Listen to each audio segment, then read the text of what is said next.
C'est l'histoire d'une société qui tombe et qui, au fur et à mesure de sa chute, se répète sans cesse pour se rassurer.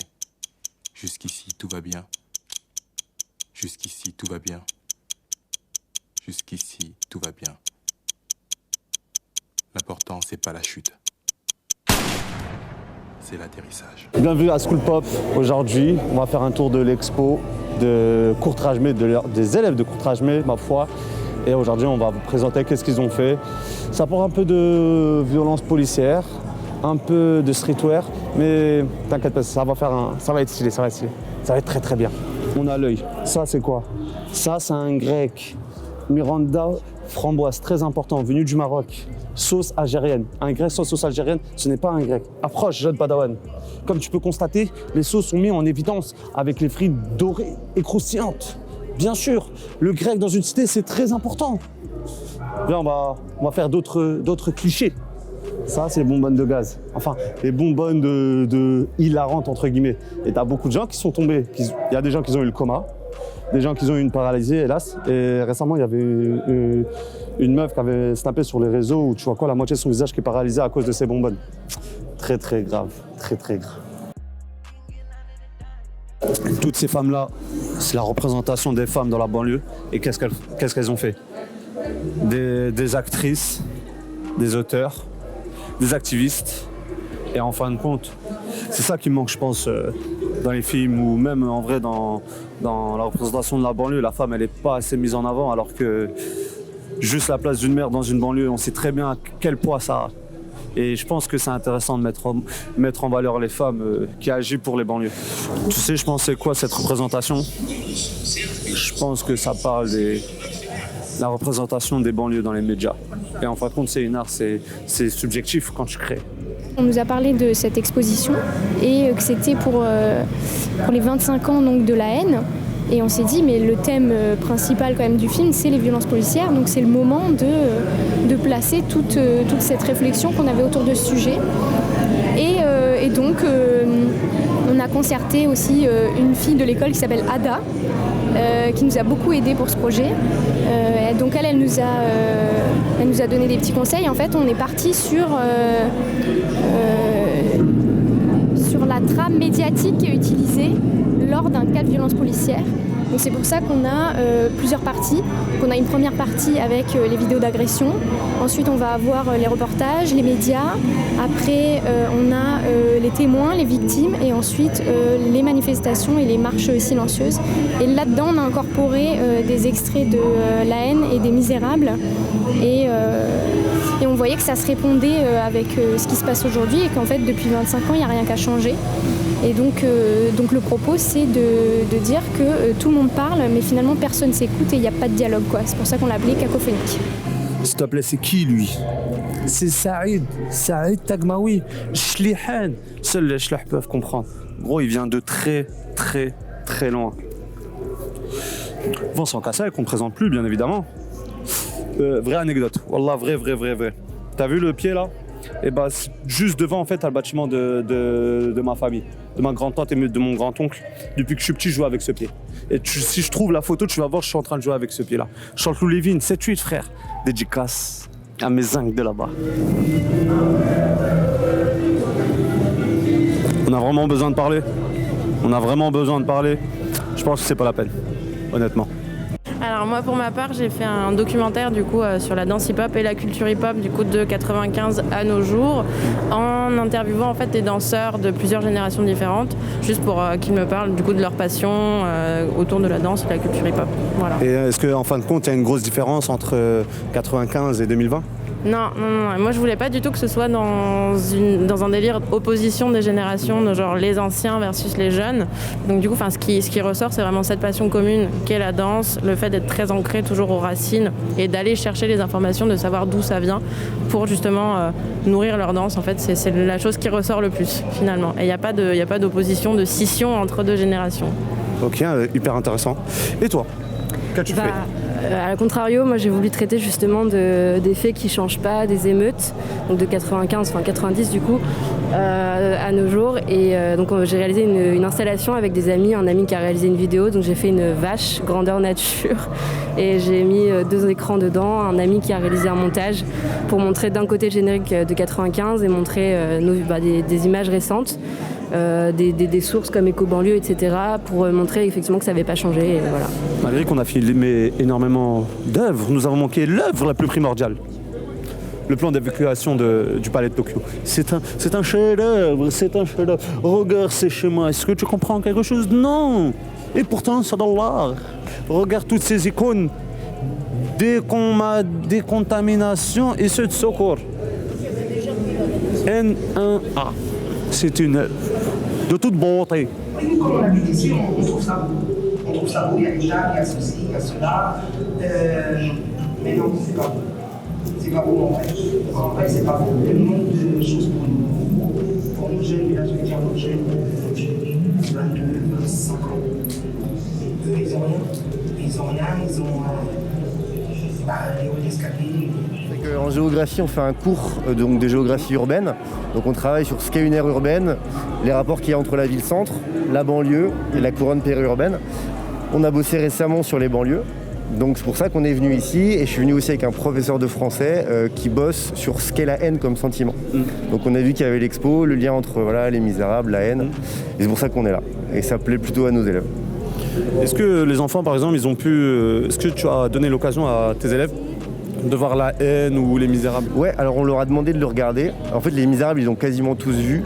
La Haine, beaucoup moins. Oui, La Haine, c'est très vieux, c'est clair. Donc ouais, c'est pas leur génération. Ouais. En plus, j'ai beaucoup parlé avec tes élèves et en fin de compte, je pense que c'est malheureux qu'aujourd'hui, tu vois, des élèves et surtout le fait que tu sois professeur, te dire que tes élèves potentiellement ont vécu des violences policières.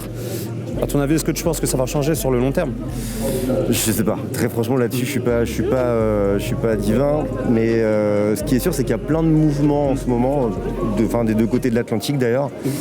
Et donc ouais, je pense qu'il faut être assez optimiste par rapport à ça. Enfin, on peut que l'être, quoi. Blackrambo, en fait, c'est une agence de com, de marketing, et on s'occupe de plusieurs marques. Et là, en fait, moi, mon directeur, c'est l'ami de Mathieu Kassovitz, la JR, en fait, c'était un petit collectif. Et c'est comme ça, je pense qu'ils ont été en connexion. Qu'est-ce que ça représente, en fin de compte, cette expo pour toi? Ça représente un autre regard sur la banlieue. Et c'est pas que des mauvaises choses en banlieue. Là, vous avez vu, il y a plein d'artistes, plein de talents. Il n'y a pas que des gens... c'est pour ça qu'on l'a représenté, nous, chez Blackrambo, avec la voiture, en fait. Ah, ça vous appartient, la voiture? C'est ça, c'est Blackrambo qui l'a fait, en fait. C'est pour ça qu'en fait, on l'a représenté par rapport à la voiture brûlée, comme quoi il y a quelques imbéciles qui vont aller cramer des voitures. Et nous, on l'a représenté tous les talents par les fleurs. Qu'il n'y a pas que ça, en fait. Il y a aussi beaucoup de talents et on l'a représenté avec les fleurs. Quand tu commences à te mettre à la place des autres, tu comprends certaines choses. Mais les fils de pute, ceux qui tiennent les rêves, ceux-là, ouais, je pense toujours que c'est des enfoirés. Exemple, les hommes politiques. Quand je les entends dire « j'étais en banlieue », ça m'énerve. C'est pas d'y aller qui compte, c'est d'y vivre. Dans les conditions sans argent, avec les gosses qui traînent en bas, avec le voisin du dessous qui te fout Elvis toute la journée. Cool chaîne, extrait de La Bombe Mente, Libération, pas de fils de pute.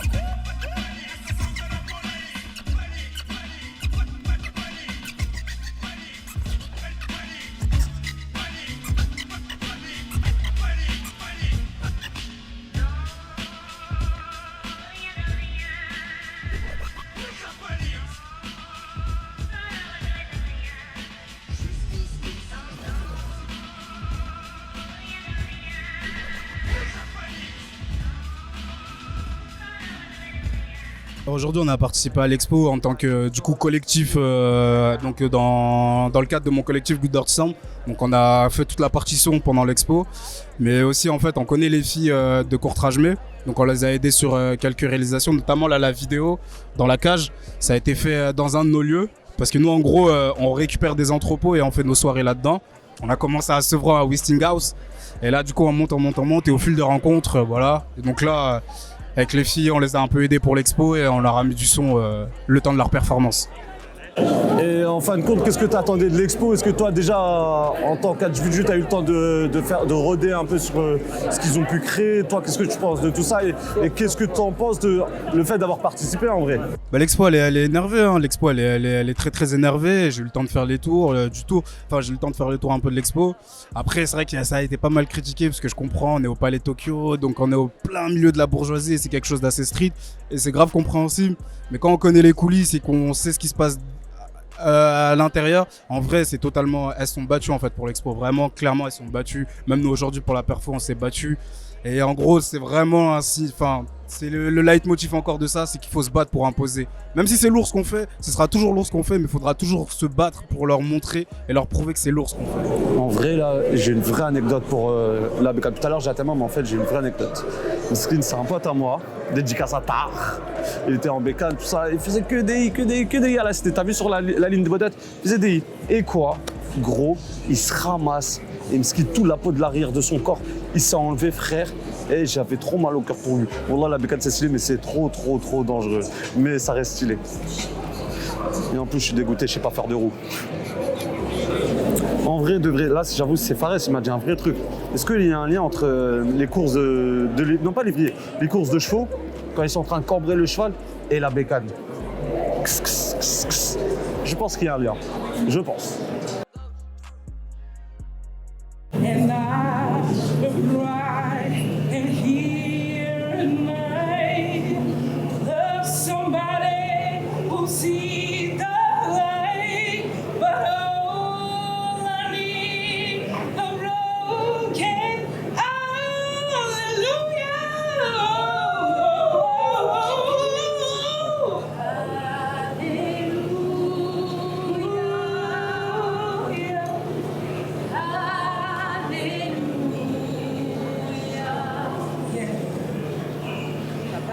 Mais on a dansé, donc on a performé ici. Et en fait, l'expo, c'est sur le thème de la haine. Et après, plus... Les Misérables aussi. Et après, plus profondément sur voilà, genre la vie en quartier, la banlieue, le racisme, les violences policières, les bavures, voilà. Tout ça, et en fait c'est en plein dans l'actualité avec Black Lives Matter, etc. Et en fait voilà, ça traite de tout ça, et en fait c'est la cité dans le 16e, donc c'est cool. On est là grâce à Courtrage Meuf, un collectif d'anciennes. Non, mais c'est les Courtrage Meuf qui ont invité Carmel à faire cette pièce-là. C'est Courtrage Meuf aussi qui fait l'expo, ici. Elles sont là. C'est bien eux. Ouais. Okay. Bah, expliquez-nous la performance que vous avez pu faire aujourd'hui. Du coup, c'est une performance un peu freestyle, hip-hop, Carmel Wanga, chorégraphiée par elle. Et c'était grave dans le thème, Zbeul, organisé, ça freestylait partout, ça interloquait les gens, c'était lourd. Pour le Palais Tokyo, j'ai réalisé un court-métrage qui s'appelle 10 minutes chrono. D'accord. Ouais. C'est celui qui est diffusé derrière nous, c'est ça? Ouais, exactement, c'est ça, exactement. Il y a 7 courts-métrages, dont le mien, 10 minutes chrono. Ouais. Ton court-métrage parle de quoi? En fait, je dénonce un petit peu ces journalistes qui sont toujours derrière l'écran et qui font des montages de tout pour nous raconter des histoires fantastiques. Donc en fait, je dénonce les émissions comme 66 minutes, 90 minutes exclusifs, les trucs, tous les noms bizarres en fait. Et tu peux habiter, toi qui habites à Sevran, tu regardes cette émission-là, tu sors pas de chez toi, t'as peur. Alors que t'habites à Sevran et que tu côtoies... Mais je te mens pas, je me dis, c'est chiant en bas de chez moi. Alors que les mecs, tu les connais, bah oui, alors que tu connais. Et en fait, je dénonce tout ça, je dénonce tous ces montages faits par les journalistes qui montrent souvent n'importe quoi. Et donc aussi à l'intérieur, il y a un bon flic et un mauvais flic. Donc un jeune policier qui vient d'arriver, qui veut changer les choses, et un ancien qui est là et qui lui s'en fout et il est juste sur ses trucs. Bah toi, personnellement, vu que tu t'es lancé dans le cursus réalisateur, qu'est-ce que tu attends de toi-même en fin de compte, plus tard? Tu vas arriver jusqu'à où en fait? Si je me fixe un objectif, il faut que j'arrête. Je me fixe aucun objectif. Mon but, c'est d'aller le plus loin possible. Maintenant, parce que si je me fixe un objectif, j'ai peur de l'atteindre et après me relâcher. En me fixant aucun objectif, je sais que je peux aller plus loin et que je peux faire plus de choses. Donc à partir de ce moment-là, je sais que je vais aller le plus loin possible et que voilà. C'est ce qui m'intéresse. Aujourd'hui, j'ai pas de limite. Je suis le plus vieux, je suis le doyen en fait. Je suis rentré à l'école, j'avais 41 ans. Donc le doyen, jusqu'à aujourd'hui, je suis le plus vieux. J'ai 42 ans aujourd'hui. J'ai 42 ans. Escroquerie. J'ai 42 piges. Et en fait, je suis rentré, je me suis pas fixé de limite. Je me suis dit, ouais, 41 ans ou 25 ans, ce qui compte, c'est la rage. C'est la niaque que tu as. Donc tu peux avoir 20 ans et pas avoir d'envie spéciale. Tu peux avoir 50 ans et avoir une grosse envie. Moi, j'avais 41 ans. Et je me suis dit, c'est pour moi, j'y vais et j'ai pas lâché l'affaire. Tu faisais quoi avant? Parce que je pense que c'est intéressant. C'est pas un piège, wallah. C'est pas un piège. Oh, c'est pas un piège. Mais c'est intéressant du fait de ton âge que tu t'es déjà, t'as décidé de te lancer dans ce que t'aimes en fin de compte. Ouais. Tu vois, et c'était quand ton déclic en fin de compte? J'ai toujours eu envie de faire du cinéma. Voilà, c'est quelque chose que j'ai toujours rêvé de faire. Et depuis tout le temps. Quand j'étais en 4e, quand j'avais été voir la conseillère de désorientation, je lui ai dit que je voulais faire du cinéma. Qu'est-ce qu'elle désorientait? Elle m'a désorienté total. Je me suis retrouvé dans le commerce. Elle m'a dit, t'aimes bien parler? Hop, on va te mettre en commerce. Alors que j'aimais bien parler parce que j'étais un orateur. Et en fait, ce qui s'est passé... Attends, j'ai du mal à garder.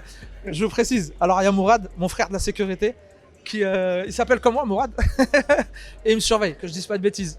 Et donc, ouais, et du coup, je sais plus ce que je disais. Exactement. Faut juste, le seul critère qui est demandé à l'école Courtrajmé, c'est la motivation et la détermination. C'est tout ce qu'ils te demandent. Je t'en ai donné 2, je t'en donne un 3e. Et la débrouille. Voilà. C'est tout ce qu'on te demande. En fait, tu n'es pas obligé peu importe ton âge, c'est pas sur ça qu'on va regarder. Quand je suis rentré, j'avais 41 ans, j'ai passé mon entretien devant l'Adj, devant Ahmad, devant tout le monde. Et ils n'ont pas regardé mon CV, savoir quel âge j'avais. Ils ont vu ma détermination, ce que j'apportais, et c'est pour ça que j'ai été pris. Je pense que honnêtement, tout est dit. Non, c'est un super plaisir de te rencontrer. Et franchement, je te souhaite tout le bonheur du monde pour votre chaîne, pour votre truc. Franchement, c'est super bien. Et franchement, je... La même chose pour toi. Masha'Allah, barakallahu fek. J'espère te péter au Festival de Cannes. Inch'Allah. Mais le gars, je te connais. Inch'Allah. Franchement, Inch'Allah. Même le Festival de Cannes, pour moi, c'est pas un objectif. Ça va. Pour moi, Festival de Cannes, c'est super bien. T'es noté par tes maîtres, comme ils disent, etc. Mais même pour moi, j'aimerais bien y aller, forcément, revenir avec un trophée. Maintenant, tu vas voir les gens qui ont eu des trophées il y a 4, 5 ans, 10 ans, 20 ans. Il est tous dans un placard, dans un carton, etc. Parce que c'est juste le kiff. Moi, ce que je veux, c'est durer. Je suis pas là pour un sprint. Moi, je suis là pour une course de fond. Ce que je veux, c'est exister et durer. Donc, si j'ai pas de Cannes, par contre, je suis là pendant 20 ans, je signe pour les 20 ans. C'est mieux qu'un Cannes pendant 1 an, tu vois. Je m'appelle Tiziano Fukogini, j'ai 24 ans. Je suis à l'école Courtrajmé depuis janvier, là. Dans la section de GIR à Réimage, première section. Et aujourd'hui au Palais Tokyo, je vous présente des dessins. Qu'est-ce que c'est? Tu veux que je te raconte toute la story ou pas? Raconte-moi parce que... Est-ce que c'est une photo? Non, c'est pas une photo, c'est des dessins. C'est des dessins qui sont faits à partir de photos, donc t'as pas complètement tort. Moi je pars toujours du réel. Si tu cales comme ça, apprends-moi, je suis chaud. Oh putain. L'histoire, moi je suis arrivé à Paris il y a 2 ans. Avant j'étais à Milan, au Beaux-Arts de Milan, l'Académie. Et quand je suis arrivé à Paris, direct, il y a eu toutes ces manifestations qui ont eu lieu. Et moi, j'y suis allé, je me suis intéressé de près. Et moi, je fais aussi de la photographie, en plus du dessin.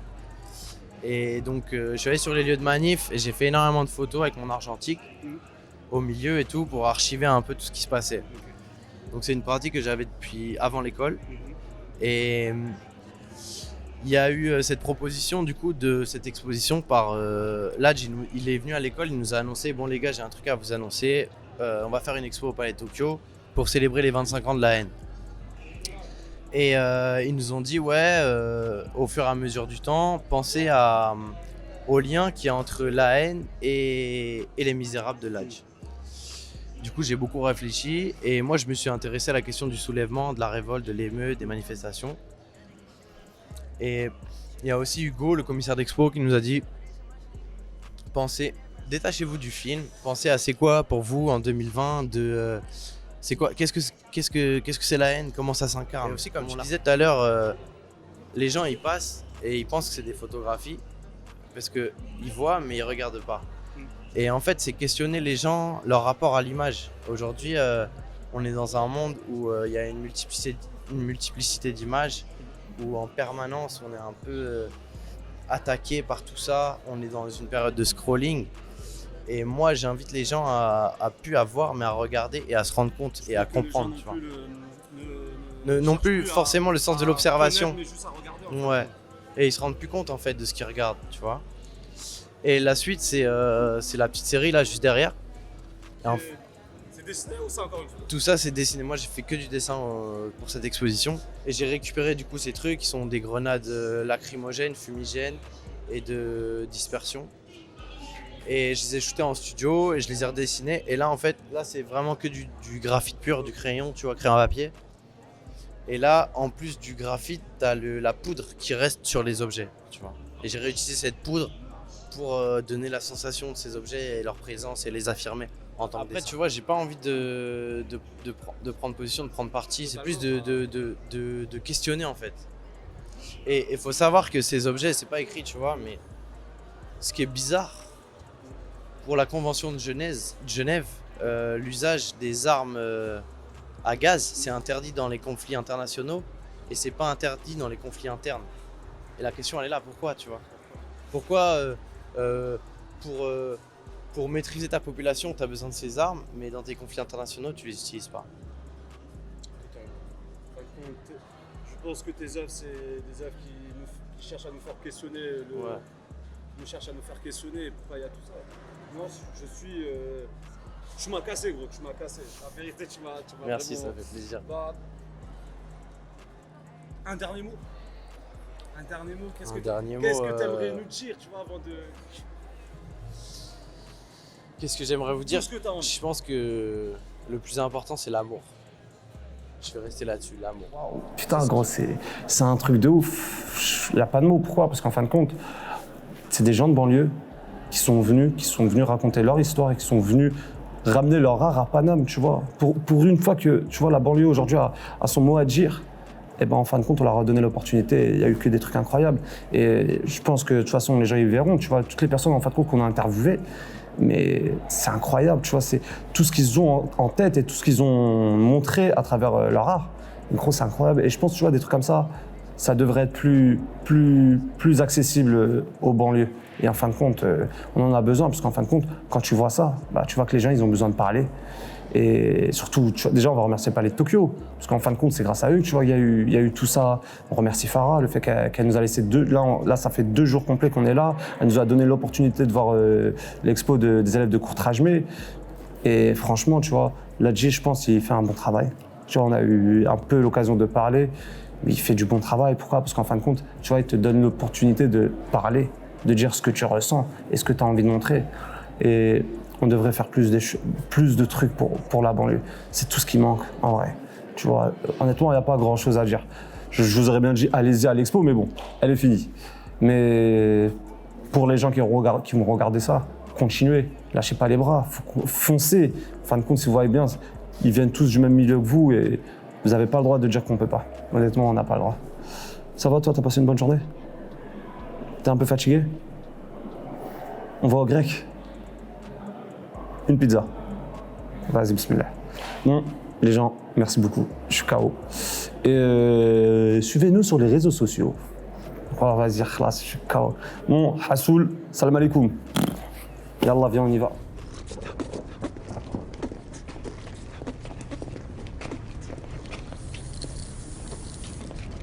Oh putain, va faire tes conneries ailleurs, putain. Qu'est-ce qu'il y a, toi? Tu changes des chansons suédois? Vas-y, change.